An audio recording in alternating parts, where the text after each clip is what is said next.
10टी केंद्रीय श्रमिक संगठन एवं स्वाधीन फेडरेशन मान तरफ देशव्यापी जो हड़ताल डाकरा दिया INTUC, AITUC, SMS, AIUTUC, CITU, AICCTU, NPF, TUCC तो स्वाधीन फेडरेशन मान जो बैग मिलित आंदोलन डाकरा दिया 9 तारिख में अखचक सब बंद हो सब दफ्तर मान पिकेटिंग कर विशेषकर जो स्वतंत्रता दाबी प्रमुख दाबी केंद्र सरकार जो श्रम कोड आणुंट जहाँफल श्रमिक मान अधिकार हनन हम से स्ट्राइक करवा धर्मघट करवा एवं दाबी जनइबा एपरिक बोनस पाइबा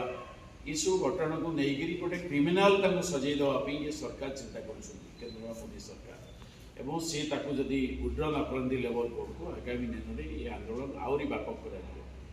दृष्टि आम जुलाई 9 तारिख में सारा भारत वर्ष में आंदोलन में प्राय 25-30 कोटी श्रमिक राजरास्ता को आसवे यदि मोदी सरकार को न चेकती पुणी से आंदोलन क्रमागत भाव निश्चित रूपे प्रभाव पड़ो सारा भारत वर्ष में 25 कोटी ऊर्ध लोक राजरास्ता को आसी आंदोलन करेंगे और कॉर्पोरेटाइजेशन गोलामी करने कॉर्पोरेट मान जो व्यवस्था नरेंद्र मोदी तैयारी कर विड्र करने को बाध्य